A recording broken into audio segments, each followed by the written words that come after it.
Hello, my name is Alina Feynman. I teach mathematics and statistics at College of San Mateo.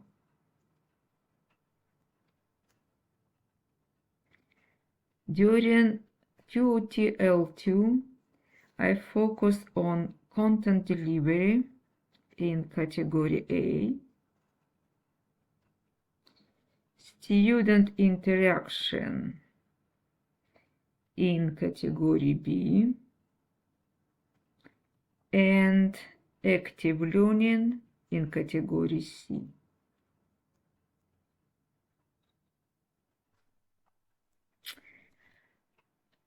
I have been always thinking on how to improve the Canvas content delivery to make the content more user-friendly and equitable. While working on category A assignments, I realized that in addition to or instead of providing a link to a document, handout, or video, I can embed them directly into Canvas, either from my computer, Google Drive, or YouTube. In the previous semesters, in the assignment below, I provided a link to the needed map.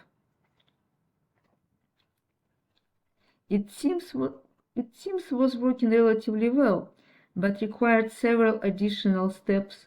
My students needed to click on the link, wait until it opens, enlarge it, etc. I decided to embed the map directly into the Canvas page. Before, I embedded pictures and videos either from my computer or YouTube, but not from Google Drive. Due to shortage in space on my computer, lately I have started saving documents on Google Drive. Because of this, I decided to learn how to embed a document from my Google Drive. My first attempt was successful, but not perfect. The map got embedded, but there were black parts on the top and the bottom, which looked not very aesthetic.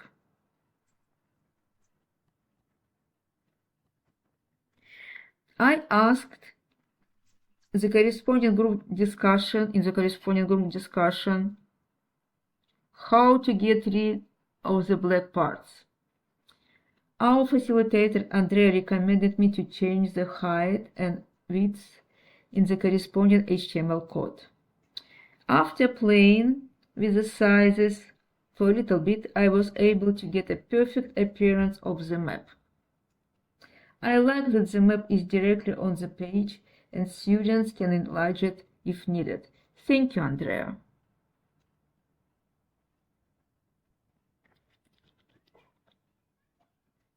I have been always trying to get student interaction in online asynchronous classes or synchronous classes at the level comparable to the student interaction in my face-to-face classes. Student-to-student interaction in online classes is always a challenge. By working on the assessment and assignments in category B, I focused on how student interaction can be improved with Pronta. Pronta is an app that can be used for instructor to student, student to student, and student to instructor interaction. Pronta might be more comfortable for online collaboration than Canvas discussion or Zoom. Pronta, which can be used either in Canvas or download on a cell phone, has texting, video calls, task and group creation features.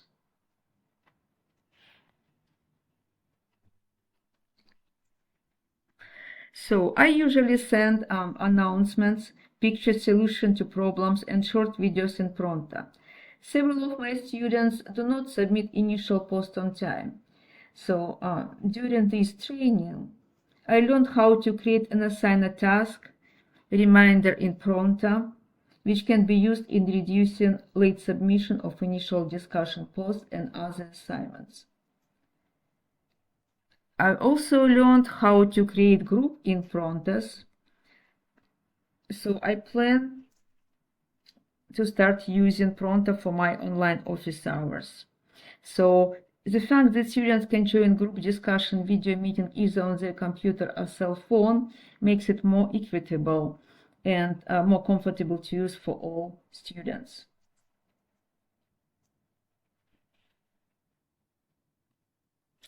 In category C, I was developing an active learning assignment that triggers students' interest and engagement, reflects relevant topic, involves learn concepts, and stimulate thinking and metacognition, and of course bring enjoyment.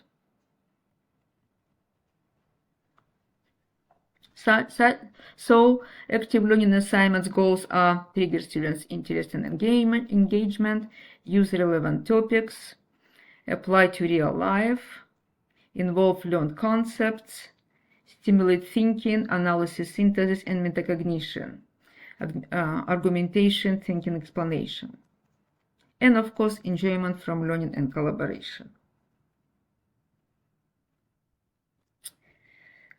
So how to select a topic for the active learning assignment? I always suspected that positive attitude toward a subject under study may increase students' success in the subject. One day when I was preparing for my introductory statistics class where many students shared that their math phobias and dislike of everything related to math, I was searching for information that could help me to change my students' attitude from negative to positive. So soon I encouraged information about a research study on relation between math attitude and ability to solve math problems. The study was conducted by a team of Stanford University researchers led by Dr. Menon.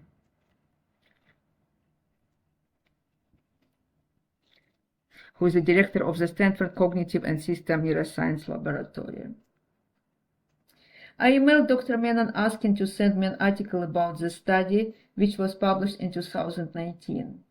I was pleasantly surprised by getting the article in a few minutes.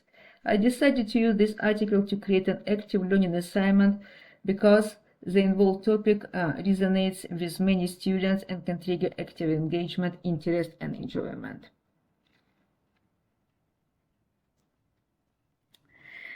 The researchers found correlation between positive attitude toward math and right hippocampal activity responsible for math problem solving, correlation between positive attitude toward math and the number of correctly solved problems. And the researchers concluded that positive attitude toward mathematics increases problem solving success in students.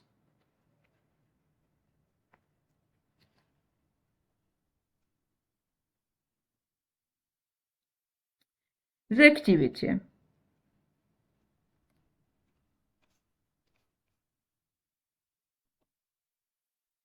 In this activity, I will introduce a research article to the class, share a short story related to the article, and randomly divide the students in groups of 2 or 3.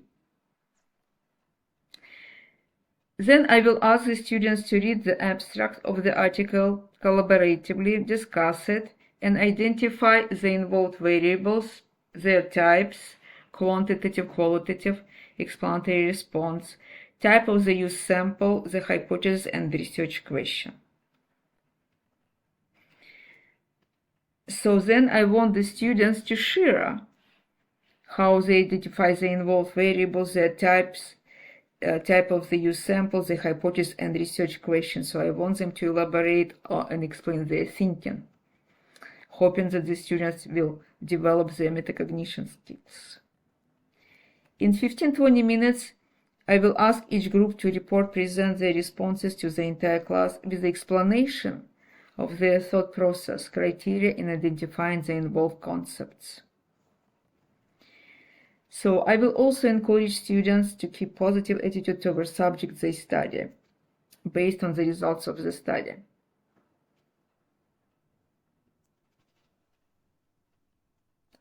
So how this activity can be assessed? This activity can be assessed by observing students during the group work, administering a short Canvas survey that measures the students' perception of the activity and measuring the same in all concepts on the course assessments.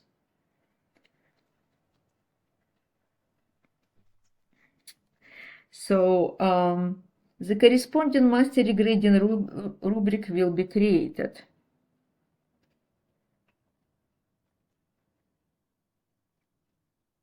The individual feedback will be provided to each group and each individual student.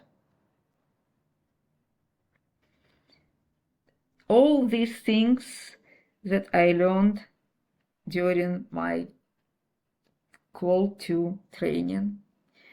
Thank you for interesting, productive, and enjoyable QITL2